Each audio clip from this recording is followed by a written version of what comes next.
doing? Actually, let me know. Let me know in the comment section. Are you doing good? Are you doing bad? How's your Monday going? Mine is going okay. It pretty much just started.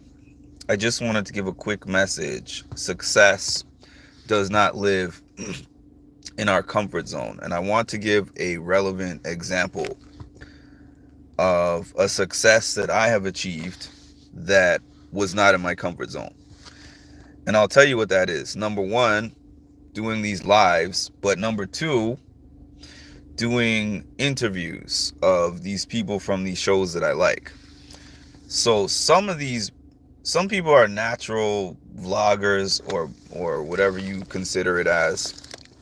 What I mean by that is they're used to getting in front of a camera and speaking to people, and it's just a conversation to them when they reach out to somebody from the show and say, hey, I want to do an interview.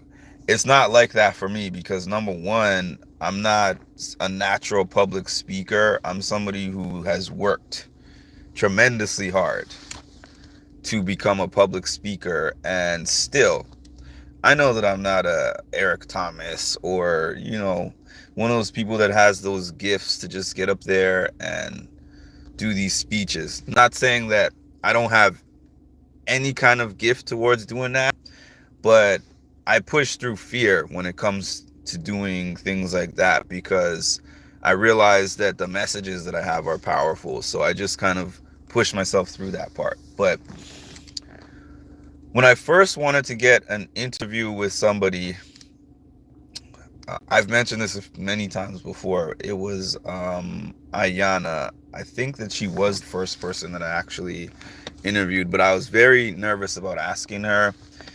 And the reason why I wanted to ask her, first of all, taking it back, I used to watch a lot of YouTube vloggers. One of my favorite things to do after I watched one of those TV shows was to watch like a vlogger after show or a vlogger breakdown or a vlogger interview. I'm not gonna lie, I enjoy that a little bit less now because it's so many, it's so oversaturated. I'm not mad at people getting their money because I know that a lot of people make a little chunk of change off of getting on YouTube and breaking things down and recapping, including me, even though it's not much money for me. But I know that, a lot of people make some kind of income off of doing that. So I'm not mad at that. I'm just saying that when it was more exclusive, I was more into checking out those different pages that had those things. But really, I started watching these interviews, and even the ones I liked, I was like, I have my own questions. Because I think that when I watch these shows, my mind goes different places than the typical interviewer. And my interviewees, my however many 12, 13 interviewees that I've interviewed now, have confirmed that by telling me, oh, nobody's ever asked me these questions before. Because most people watch these things and they're just like, oh, why did you make this gameplay move? What about this showmance? Why did you hook up with this person? The typical, you could watch 10 interviews and it's all the same questions. Whereas I ask questions that are more like, what was your thought process behind this? Were you feeling this way during this particular thing that this person said to you? What is the background behind this? Basically, I had my own questions that I would think of, and nobody was asking them. So I was like, you know what? I have this channel now. How hard could it be, I guess? So I reached out and I was like, I have this channel. I only had a couple of hundred, maybe less than 200 subscribers on the channel at that time. And I asked Ayana, I reached out to her after an episode of the challenge, All Stars 2, I believe, had aired. And she was the central character of that particular episode. And I reached out, I asked her And she was like, sure, I'll do an interview with you. And I was happy, but I was like, oh shoot. Now she's actually going to be on my screen and I'm going to have to figure out how to construct this interview, and I hope I don't look dumb or sound dumb on the camera. And I was just, all this anxiety was going through my head. So I remember going back and watching all her seasons, and I used to excessively prepare for these interviews because I had such a big fear for some reason of not saying something that I planned to say or wanted to say, or forgetting something, or if the interview is supposed to be an hour, not having enough things to say to fill the hour, or being too boring. I just had a big fear because I wasn't thinking of it as a conversation. I was more thinking of it like, oh, I gotta prepare like I'm speaking to Barack Obama or somebody, you know, up there in importance. So I remember when I finally got this interview with her, because it actually took a while um, to get it. I'm not even going to say why. It wasn't Ayana. She was not the reason why, but I feel like maybe I'm shooting myself in the foot by continuing to be honest about why certain interviews have not happened for me. But y'all know, if you've been following my page for a while, I don't even have to say it anymore. But after everything was situated and I was able to do that interview, I remember we got on the Zoom call, and my heart was racing.